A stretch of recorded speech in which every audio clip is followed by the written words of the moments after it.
Alors, je m'appelle Anthony, j'ai 29 ans, je suis actuellement en deuxième année de master en physique fondamentale et application, parcours cosmologie et univers à haute énergie. Oui, je sais, c'est long comme nom. Et du coup, je suis lyonnais et j'ai fait ma licence de physique ici aussi à Lyon. Alors, au niveau de la physique en soi, c'est quelque chose qui m'a toujours passionné. En fait, je pense que le plus important dans l'idée que j'avais par rapport à on va dire, ma façon de voir un peu la physique, c'est le fait que je suis quelqu'un qui aime beaucoup essayer de comprendre le monde qui nous entoure. Et je pense que la physique est très bien pour ça. Ça permet notamment de comprendre ça sous un spectre très mathématique, très strict, très scientifique. Et vraiment, c'est quelque chose qui m'a animé depuis que je suis petit. Notamment, principalement, ce qui m'intéressait dans la physique, c'est l'astrophysique. Du coup, c'est marrant que je suis en cosmologie, ça en fait partie, mais pas que. Et il se trouve que globalement, je savais plus ou moins que je voulais faire de la physique, je voulais faire au moins de l'astrophysique quand j'étais plus jeune. Même si à un moment donné, il y avait pas que ça qui m'intéressait.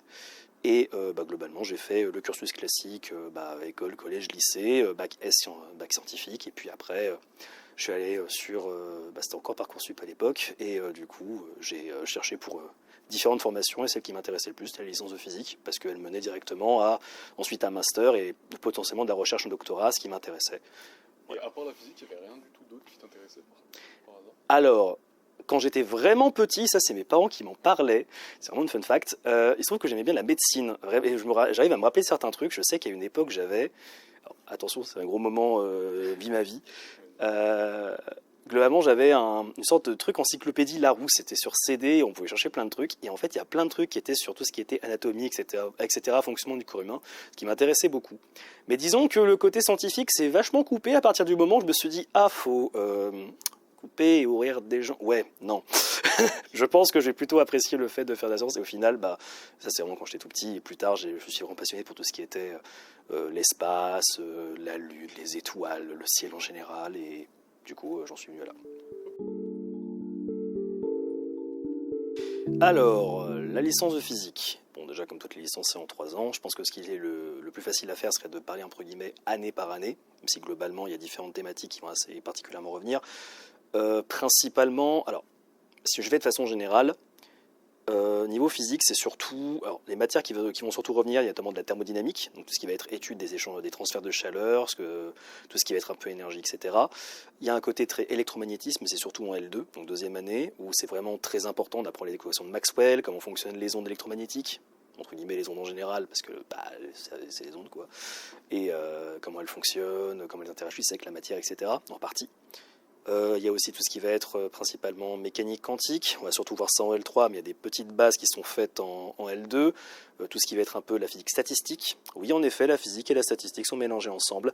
Oui, j'aime pas ça non plus, vous inquiétez pas. Mais ça fait partie du cursus, ça fait partie du jeu, et ça apporte beaucoup de choses au niveau de la compréhension qu'on a du monde en niveau physique. Il y a pas mal de matières en soi, que ça soit mécanique des solides et systèmes de poids matériels, ou ça va être vraiment sur des fonctionnements de solides en eux-mêmes, donc des blocs qui vont se déplacer selon certains axes et comprendre leur mouvement. Tout ce qui va être après la dynamique un peu classique, donc énergie cinétique, énergie potentielle, principalement de gravitation, mais ça peut être d'autres formes. Des mathématiques, forcément, il y a une base dessus. Parce que ma physique et mathématiques sont vachement liées. Pareil aussi, on n'aime pas ça, mais à un moment donné, on en a besoin. Et ça peut aller encore loin, tout ce qui va être électricité un peu en général, mais c'est plus en L1. Donc si je reviens plus par année, je dirais que la première année, ça va être surtout des bases en thermodynamique, compréhension de l'électricité et du magnétisme, en partie. Un petit peu de réaction chimique, parce qu'en fait, nous, à Lyon 1, c'est ce qu'a pu dire notamment Baptiste dans sa vidéo, la L1 PCSI, du coup, fait pas tout à fait partie de la licence de physique, entre guillemets, c'est un peu une sorte de porte. Et globalement, on a des cours qui sont en commun avec les chimies, donc on a notamment une matière qui s'appelle la réaction chimique. Cette matière-là qui va parler de tout ce qui va être réaction, etc. Bon, je vais pas aller très loin, étant donné que c'est pas ma cam. Du coup, j'ai dit aussi des bases en mathématiques, principalement tout ce qui va être vecteur, nombre complexe. En deuxième année, on va tout du coup avoir électromagnétisme, pour pousser beaucoup plus loin ce qu'on a appris en électricité, en magnétisme, donc mécanique et système de poids matériel. Si je dis pas de bêtises, niveau matière, toujours des maths. Faut que je me rappelle parce que c'est un peu loin. Mais global, il y a déjà pas mal de matières. Au niveau aussi, est-ce qu'il y a des CM, des TD? Comment est organisé ces différents cours que tu as? Alors les cours sont divisés en 3 parties. Il y a du coup des cours magistraux qui vont se passer en amphithéâtre. C'est la grande majorité des cours qu'on va avoir avec les travaux dirigés, donc les TD. Donc majoritairement dans chaque matière, c'est globalement En termes de cours, globalement, on a les cours magistraux. Les cours magistraux, du coup, ça va être principalement donc, en amphithéâtre. Globalement, pour à peu près aller, on va dire 3h à 4h30 de CM, on va avoir quasiment autant en TD, donc en travaux dirigés, où là c'est plutôt des exercices, réaliser des exercices avec un professeur qui va être là qui est là pour répondre aux questions, cadrer un petit peu le cours, etc. Les cours magistraux, du coup, c'est plus un côté où c'est un prof qui va vraiment donner la partie très théorique du cours. Alors, des fois, il peut y avoir des petits exemples, etc. Mais ça dépend. Et c'est pas toutes les matières qui ont des TP, il y en a que quelques-unes seulement. En thermodynamique, il y en a. En électromagnétisme, il y en a notamment aussi. Globalement, ces TP, ça va être surtout des manipulations type oh là là, la loi des gaz parfaits, pour ceux qui ne savent pas, donc PV égale NRT, c'est une loi qui est très classique en thermodynamique. Cette loi-là, du coup, on va pouvoir comprendre d'où elle provient, en partie en faisant des expériences, justement, en voyant, tiens, j'ai un système, je vais voir l'évolution de la pression et du volume en gardant la température constante. Et je vais faire pareil pour en bougeant deux des variables et une, je vais la garder. Et en faisant justement l'équilibre des trois, on voit les trois dépendances et on se rend compte que, que si on suit la loi des gaz parfaits, c'est censé fonctionner comme ça. Donc il y a ça par exemple. Électromagnétisme, ça va être plutôt des trucs de type comment les ondes se captent, les ondes électromagnétiques par rapport à des systèmes, notamment des sortes d'eau-parleurs comme ça qui émettent des ondes. Et du coup, le principe, c'est voir, tiens, si on les tourne, ça marche pas, si on les tourne comme ça fonctionne. Parce qu'il y a des polarisations, donc des sens dans lesquels elles se propagent. Il y a pas mal, je sais qu'en une autre UE, en L3, qui s'appelle vibration et phénomène de propagation, on voit notamment tout ce qui va être vibration dans les fluides. Et notamment, je me souviens je me souviens par exemple, alors je crois que c'était dans cette matière-là, oui. Dans cette matière-là, il y avait une sorte de grande cuve, une grande cuve comme ça, avec de l'eau. Il y avait une sorte de battant et en fait, ça pouvait soit faire quelque chose de linéaire et ça fait des vagues d'ondes sur la surface de l'eau, ou alors des trucs vraiment très ponctuels et on voit justement comment elles évoluent dans l'eau, comment elles peuvent s'annuler à certains points et comment à certains points elles s'augmentent encore plus. Donc tout ce qui est système d'interférence pour ceux qui connaissent. Donc voilà. Alors au niveau des cours que j'ai appréciés, alors un des premiers qui me vient en tête, déjà c'est les cours justement d'astrophysique pour la licence, qui sont soit une sorte de porte d'entrée vraiment sur l'astrophysique, dans les études qu'on fait en licence, il n'y a pas directement ça, c'est à partir du master qu'on commence vraiment à spécialiser sur la chose, et en fait ça permet de voir des bases de façon plus théorique d'un peu comment fonctionnent les étoiles, l'univers, la gravitation, etc. Alors il y a d'autres choses qui font que généralement tout ce qui va être un peu mécanique de Newton ou des trucs un peu plus poussés, on va les voir dans d'autres matières. Mais je sais que cette matière-là, j'ai beaucoup apprécié, notamment sur le fait que c'est un cours qui était très large, ça évoquait beaucoup de choses, et en plus de ça, c'était relativement tranquille. C'est-à-dire qu'on avait un gros cours papier entre guillemets sur un site. Et après, le reste, c'était le prof qui donnait les parties les plus importantes. Il y a des choses qui étaient moins importantes, qui ne survolaient pas, qui disaient « Vous inquiétez pas, un examen, ça tombait pas ». Et heureusement, ça tombait pas. Et vraiment, c'était vachement cool, je trouve. Au niveau des autres matières que j'ai bien appréciées, plus pour un prof, c'est quand j'étais en mathématiques 2, donc c'est en première année de licence. Le prof, qui du coup s'appelle Vincent Borelli, est un des meilleurs profs de mathématiques que j'ai eu de ma vie. Je trouve que ce gars est génial, à la fois personnellement comme au niveau de son enseignement. Très simple, très... Je sais pas comment dire, entre guillemets, il faut un peu l'avoir le vivre pour le croire. Et vraiment, j'ai parti littéralement d'un groupe qui s'appelle le Borelli Fan Club pour dire à quel point on le kiffe. Et vraiment, ça montre aussi le fait qu'il y a des professeurs qui peuvent vraiment donner envie dans nos cours, et c'est ultra important. Je pense que une grande chose qui fait que derrière, on s'en sort très bien dans nos cours, c'est le fait qu'on a des profs qui sont intéressants, qui donnent envie de s'intéresser à leur matière, et en plus de ça, qui sont là pour nous guider, nous écouter quand on en a besoin. Et vraiment, ça fait partie de ces genres de profs-là. Il y en a eu quelques-uns aussi dans d'autres matières, mais vraiment, quand je pense à un prof, je pense à lui, alors que pourtant, il est en mathématiques. C'est vraiment ça la blague, mais même en général, en physique, ils sont très souvent à l'écoute, et il n'y a aucun problème. Alors, en soi, c'est vraiment l'astrophysique qui m'intéressait dans un premier temps. Alors, maintenant, je suis en cosmologie. La différence entre les deux, globalement, c'est, pour la faire très simple, l'astrophysique, c'est l'étude des corps dans l'univers, donc principalement tout les galaxies, les étoiles, etc., leur fonctionnement, leur création et leur évolution. Et la cosmologie, c'est plus l'étude dans l'univers en tant qu'objet. Donc vraiment comprendre de quoi il est composé, pourquoi il en est là maintenant, qu'est-ce qu'il était avant, qu'est-ce que ça explique, etc. Et en vrai, quand j'y pense un peu,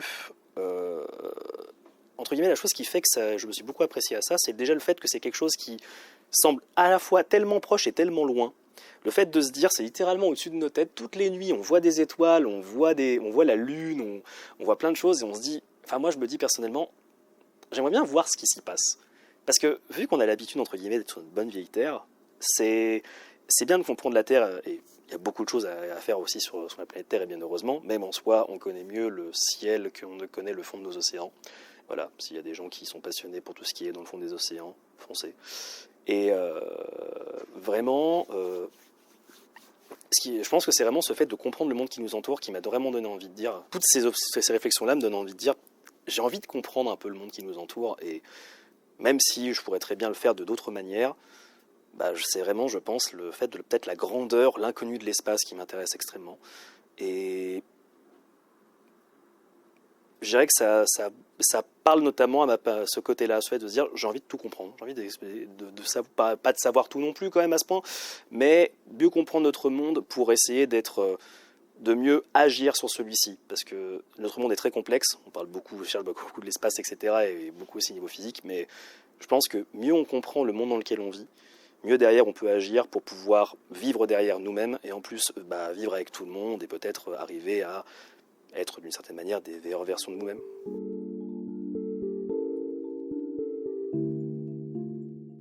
Et ben en vrai, alors déjà niveau stage, en soi il y a des stages, mais ils sont optionnels, dans le sens que c'est une UE qu'on a en L3 qui dit durant cette UE, si on a trouvé un stage en L3, ce qui peut se faire dans différents laboratoires qui sont au niveau de Lyon, et ben on peut faire un stage d'un certain temps. Alors je ne sais pas combien de temps c'est, j'avoue que je n'ai malheureusement pas les temps pour à quoi ça correspond, mais ça sert de matière en fait. C'est une matière qui vaut, je crois, 6 crédits. Donc ça fait l'équivalent de...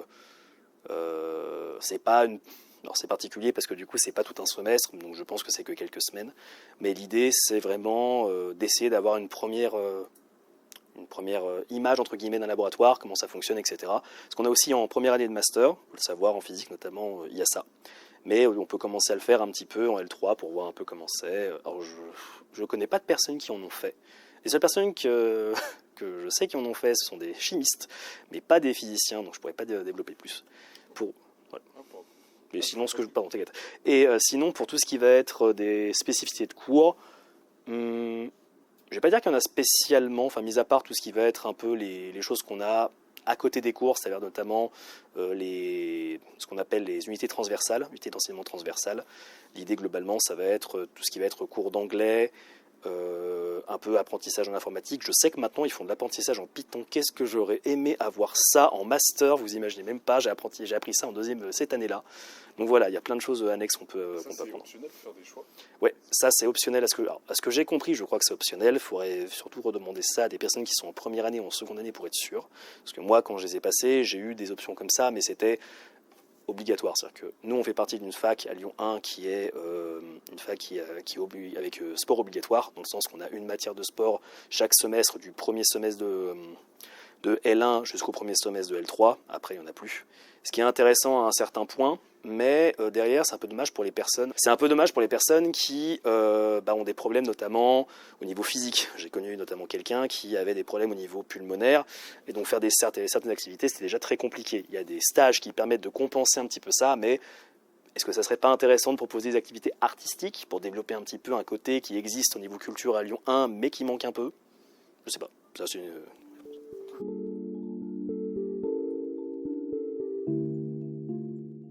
Alors au niveau des points forts, je pense qu'il y a intéressant dans cette licence-là, c'est qu'elle se veut quand même assez ouverte au niveau des thématiques. C'est-à-dire que même si on va dans un certain niveau de difficulté, on s'ouvre à des thématiques qui sont assez larges, de manière à ce que quand on fasse un master notamment, que ce soit à Lyon ou je pense ailleurs, surtout à Lyon j'ai parlé parce que je le connais bien, logique j'en suis, c'est que ça permet d'aller dans différentes directions. Dans le master dans lequel je suis, on a 7 parcours au total qui peuvent plus ou moins avoir rien à voir avec les autres. Ça peut aller il y a astrophysique, cosmologie, il y a de la physique subatomique, il y a tout ce qui va être optique et photonique, tout ce qui va être matière complexe, et après d'autres choses un peu plus au niveau de tout ce qui est appliqué. Je ne vais pas forcément revenir dessus, mais l'idée justement de cette, on va dire, pluralité de possibilités, ça permet d'un peu de se dire « Ah, il y a telle matière qui m'intéresse, peut être intéressant si je fais un truc dessus ». Et après, se baser sur quelque chose d'un peu plus pointu. Chose qui est bien aussi, je pense, dans les licence de physique. Principalement, alors là, c'est plus dans le côté stats. J'ai pas les stats en tête, malheureusement, désolé, mais je crois qu'on fait partie des meilleures universités dans lesquelles on fait de la physique. En tout cas en France, je crois qu'on est soit les 10 premières, dans les 10 premières en France ou les 10 premières en Europe. J'ai un énorme doute sur ça. Mais il me semble que normalement on a une bonne stat dessus et ça se ressent au niveau des cours parce que alors là ça va arriver sur un point négatif entre guillemets. Des personnes qui sont venues justement d'autres universités à Lyon m'ont dit que par rapport à leurs universités, c'est quand même vachement plus dur. Alors justement, ça montre aussi le fait qu'on veut être à côté où on veut être un peu un peu meilleur. Je me comprends en disant ça, plus dans le sens que essayer d'avoir un côté plus quand même plus difficile à Lyon que c'était chez eux. Alors, ça montre justement un côté un peu qualité en mode voilà, on essaie quand même de faire quelque chose qui soit bien et tout, mais néanmoins ça montre aussi le fait que c'est une licence qui n'est pas forcément facile entre guillemets. Il faut quand même mettre un certain temps, s'y consacrer, ça demande quand même un minimum d'investissement, un peu comme toutes les formations, mais je pense quand même qu'en licence, c'est important surtout de vraiment se poser des fois à s'exercer au maximum, parce que vraiment, en tout cas c'est l'impression que j'en ai en physique, ça va être surtout le principe de travailler beaucoup et essayer un petit peu de redonner un peu les informations dès qu'on les a billes en tête, comme ça on les a, genre exemple, on a une question qui dit je sais pas calculer telle chose, c'est littéralement hop, je sais la faire, je l'applique directement. C'est un côté qui est un peu dommage, mais en même temps c'est compréhensible avec une licence, parce que là où je différencie les deux entre licence et master, licence ça va être plus on apprend le cours, c'est faire, et après master c'est en mode ok tu sais faire, maintenant je te donne un problème, il se passe quoi? C'est plus la compréhension derrière. Donc là, du coup, je dirais que la licence, ça va être un truc qui peut être un peu chiant, c'est vraiment ce fait c'est un peu amasser des connaissances. Certaines ne vont pas servir. Par exemple, il y a des choses que j'ai appris en licence qui ne me serviront probablement pas dans le reste de mon cursus, donc en master ou même potentiellement en doctorat, vu que c'est ce que je vise. Mais derrière, ça permet aussi d'être sûr que on va toucher un peu les matières qu'on souhaite. Donc j'irai sur tout ça en termes de points négatifs et points positifs. Alors, niveau modalité d'évaluation, il y a un peu de tout. Principalement dans les premières années, ça va être des contrôles continus, réguliers, sur tout le semestre, et voire pour certaines matières, notamment en mathématiques, les 2 premières années, si je ne dis pas de bêtises, c'est surtout des QCM. Ensuite, ça va évoluer un petit peu. L2, on reste toujours sur ce côté des contrôles continus un peu selon certaines matières, si finale à la toute fin. Dépendant des fois, on peut avoir un contrôle type bonificateur en milieu de semestre, dans le sens, si tu as une bonne note à celui-ci et que le contrôle final c'est moins bon, ça se compense, enfin tu fais la moyenne. Si le contrôle final tu as une meilleure note que le contrôle partiel, c'est le contrôle final qui vaut à 100%. Et niveau TP, ça va être surtout des TP un peu réguliers, ça dépend des matières. Généralement, ça demande un rapport à rédiger, des expériences à faire. Très souvent, en général, les rapports, on a le temps de les écrire et après on les envoie au prof. Et après, plus on y va, de souvenir, ouais, il me semble qu'il n'y a pas de... c'est plutôt en master qu'on aura les contrôles, des contrôles terminaux obligatoires et pas de contrôle durant le semestre. Sinon, globalement, ça va être ça. C'est contrôle continu en majorité ou contrôle partiel et contrôle ETP régulier avec des rapports à faire.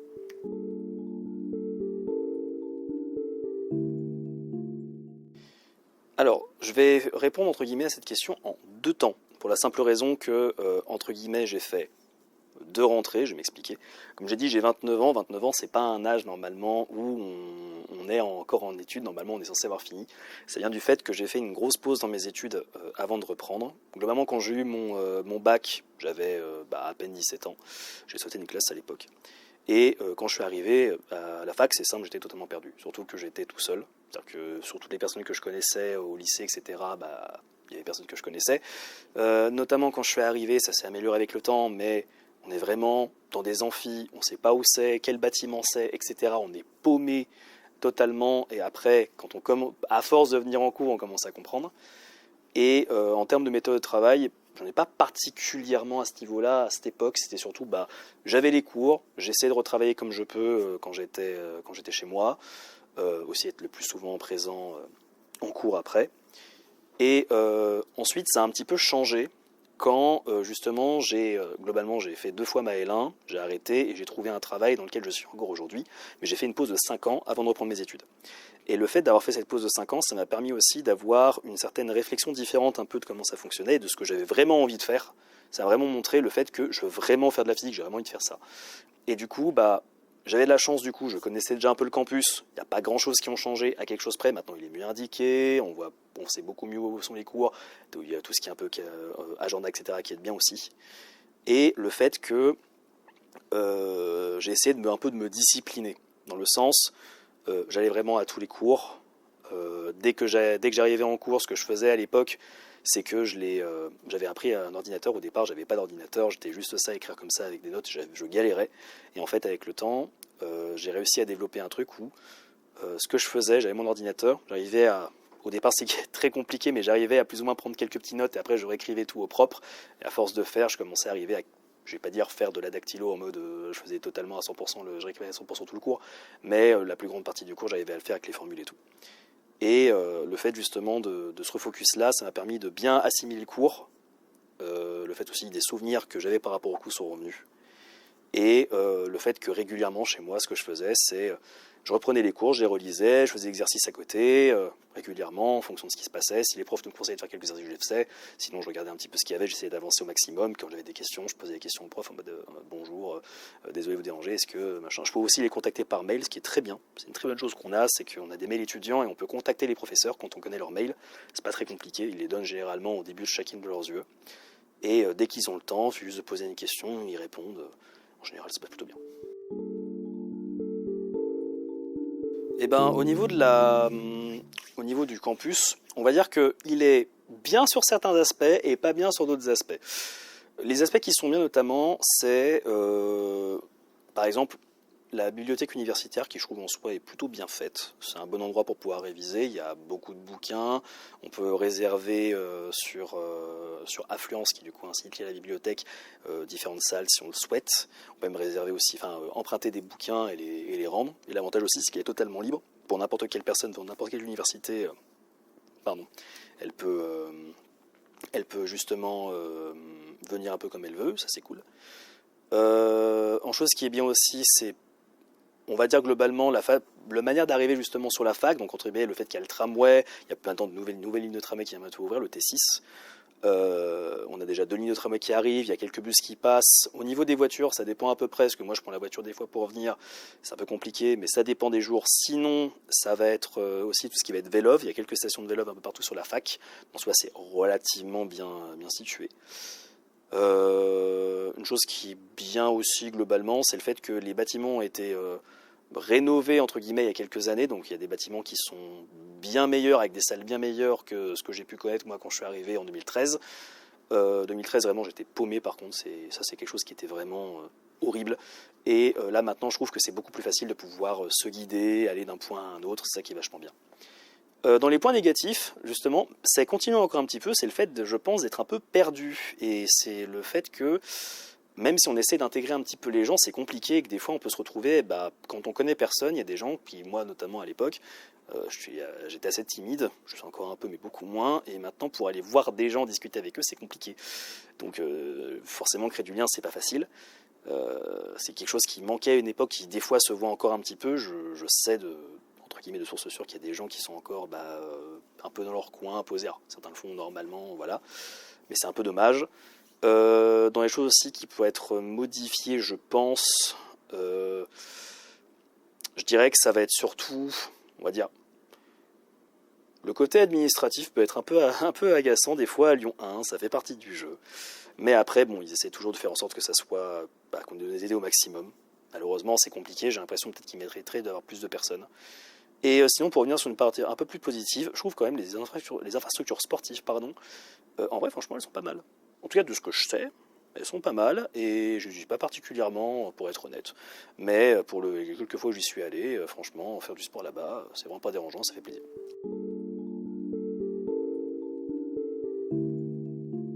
Alors au niveau de l'engagement étudiant, alors j'ai eu de plusieurs manières. Premièrement, du coup, j'étais dans une association étudiante.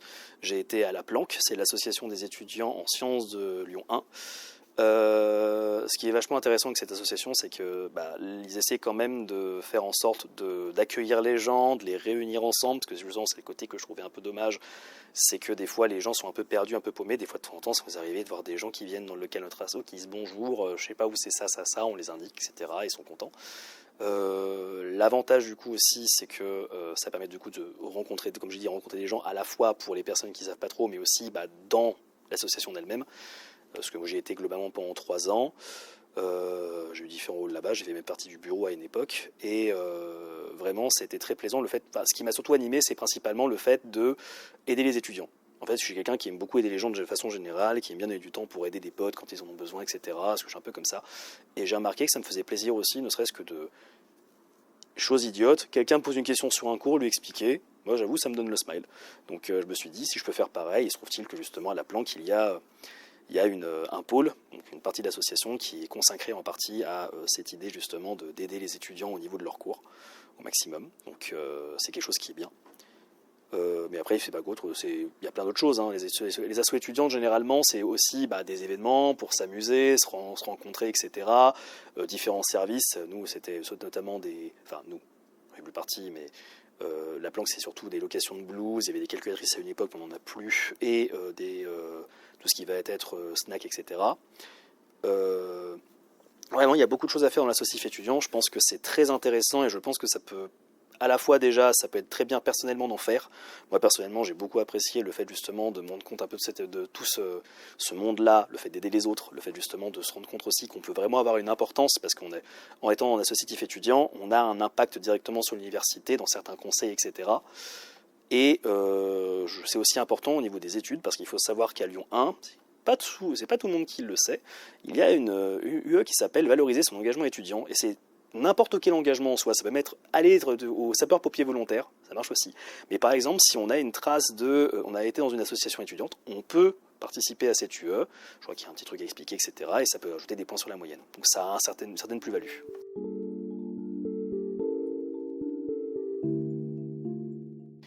Alors au niveau de l'ambiance globalement, ça dépendait un petit peu des groupes qui se formaient, parce que naturellement en fait des groupes se formaient en fonction de différentes connaissances, etc. Principalement ces groupes se formaient là. Ça dépend un petit peu, mais en général ils se formaient notamment en TD, parce qu'en TD du coup on est genre une trentaine de personnes à peu près. Ce qui permet d'avoir un ensemble de personnes qui peuvent plus interagir que simplement en CM, on peut être plus d'une centaine et pas forcément se côtoyer. Et en tout, vous êtes combien dans votre promo ? Alors, j'ai pas tous les chiffres et ils varient particulièrement parce que je crois qu'il y a 1 ou 2 ans, il y avait très peu de personnes en physique. Je crois qu'on doit être à peu près sur allez, je vais dire 500-600 personnes environ. Vraiment, je suis pas sûr du chiffre. En tout cas, c'est vrai qu'à une époque, ce chiffre était relativement bas parce qu'il y avait une sorte de désintéressement des personnes au niveau de la physique. Je sais pas vraiment pour quelle raison, j'avais l'impression que c'était plus pour le fait que peut-être c'était un peu trop dur, ou on avait du mal justement à attirer les gens. Il y a une sorte de regain qui s'est fait récemment, et c'est vraiment plaisant à voir, parce que c'est important d'avoir des personnes de plein de filières différentes. Et du coup, sur l'ambiance Sur l'ambiance plutôt, en soi, ça dépendait un peu des groupes et un petit peu des classes. C'est-à-dire qu'il y a des classes où globalement, les gens vont se retrouver plutôt en groupe ou essayer de discuter un petit peu tous ensemble, et après voilà, ils vont s'entraider plus ou moins en groupe. Je sais qu'il y a des personnes, alors c'est un peu comme tout, il y a des personnes qui sont plus individualistes, qui ont plus pensé qu'à eux et qui vont essayer vraiment d'être les meilleurs, etc. Il y a des personnes qui vont plus être du côté essayer d'aider au maximum et de faire des gros cours tous ensemble. J'ai été principalement dans cette deuxième partie et c'est ça qui m'a beaucoup plu justement, ce côté d'entraide qui est, je pense, aussi très important pour plus tard, notamment en recherche, que ce soit en physique ou ailleurs. C'est très collaboratif. Et je pense que c'est important aussi de développer ce côté collaboratif dès la licence. Il ne faut pas hésiter à aller voir les gens, à discuter avec eux, juste leur dire hey, « excuse-moi de te déranger, je voulais savoir, est-ce que tu as compris cette partie du cours? Est-ce que tu peux m'expliquer ce que j'ai du mal à comprendre ?» Truc bateau, mais ne serait-ce que faire ces liens-là, ça vous sera...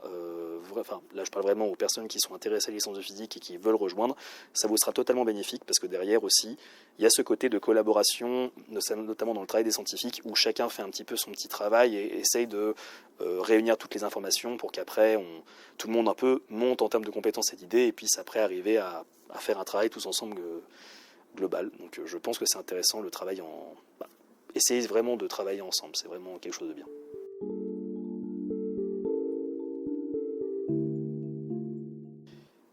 Je vais dire une chose très simple par rapport à la ville de Lyon, c'est la meilleure, venez. Plus sérieusement, Non, vraiment, je trouve que c'est une très belle ville. En fait, c'est l'avantage que Lyon a par rapport aux autres villes, c'est que c'est une ville qui est quand même grande, mais en même temps, c'est pas comme Paris. Pour être déjà allé à Paris, il y a une ambiance un peu, je sais pas, bizarre, quelque chose qui donne pas envie. Juste, ok, c'est beau pour la carte postale, mais sinon, ça donne pas envie d'y rester. Et je trouve vraiment que Lyon, c'est une ville qui, en fait, elle est grande, mais pas trop. C'est-à-dire que on peut quand même aller d'un bout à l'autre de Lyon à pied, ça mettra potentiellement 2 ou 3 heures, mais quand même, au moins, on peut le faire. Alors qu'à Paris, le fait d'aller d'un bout à l'autre, bon, j'ai pas envie d'essayer. Et du coup, non, vraiment, c'est une ville où il fait, je pense, bon vivre. C'est aussi intéressant pour les étudiants parce qu'il y a pas mal de petits endroits, de bons plans. Généralement, il y a pas mal de bons plans étudiants qu'il peut y avoir, ne serait-ce que des bars ou des endroits où se retrouver, etc. Notamment au centre-ville, il y a beaucoup de ça. Donc quand je parle de centre-ville, c'est sous la presqu'île de Lyon, pour ceux qui ne connaîtraient pas, donc principalement au niveau de la place des terreaux, pour ceux qui connaissent, hein, la rue de la soif. Et du coup, en termes de transport, alors on a l'avantage justement d'avoir de bons transports. Même si des fois, en effet, j'ai quand même envie de, quand je vois le nombre de personnes qu'il y a dans les tramways, de juste les pousser pour avoir plus de place, mais ça fait partie du jeu. C'est une ville qui est quand même assez animée, donc du coup, bah, ça dépend des lignes, mais moi je sais que de chez moi, ce que je fais, je prends le tramway T2 je préfère le tramway T2, puis après je prends le tramway T4 pour aller directement sur la fac, ça m'y dépose directement. Mais le fait de faire ce changement-là fait qu'il y a pas mal de gens avant qui vont rentrer, ce qui fait qu'à des moments donnés, le tramway est totalement bondé, pour y rentrer des fois c'est impossible. Donc si je suis un peu en retard, c'est compliqué. Mais sinon, après avec tout ce qui va être bus, et notamment les vélos, l'avantage des vélos au moins c'est ça, donc c'est le système de location de vélos sur Lyon. Alors, généralement, il faut quand même y aller un peu tôt parce que sinon les places elles sont un petit peu prises. Mais globalement, un vélo de chez moi jusqu'à la fac, je mets quasiment autant de temps qu'en tramway, c'est-à-dire entre 20 et 25 minutes.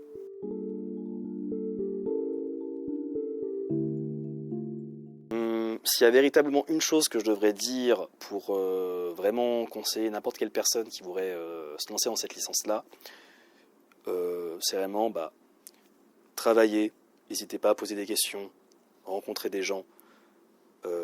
Vraiment, vivez votre vie étudiante à fond, que ce soit dans les études que vous faites, dans le sens les cours que vous allez réaliser, mais aussi dans le fait de vous amuser à côté. Je dis pas non plus de faire des soirées une fois par semaine jusqu'à 4h du matin à vous arracher la tête, on n'est pas à ce niveau-là. C'est plus dans le sens... soyez acteur de votre propre vie étudiante et n'hésitez pas à vous renseigner aller voir au niveau des différentes missions de l'université. Il y a la mission culture dont j'ai parlé, qui est notamment pour tout ce qui va être culture globalement sur l'université. Il y a tout ce qui va être le sport, il y a pas mal de sports qui peuvent se pratiquer de façon gratuite, et ça c'est aussi important, même quand on n'a pas forcément de cours en sport, ça peut être intéressant. Les associations étudiantes, sachez-le, on recherche toujours des gens, on sera toujours très content de voir de nouveaux visages et de nouvelles personnes pour aider, pour pouvoir aider, et surtout pour permettre d'avoir de nouvelles visions sur le monde, les étudiants en général, donc il ne faut pas hésiter. Vraiment, je dirais que c'est surtout ça, c'est travailler, poser des questions et profiter de votre vie étudiante, c'est le plus important.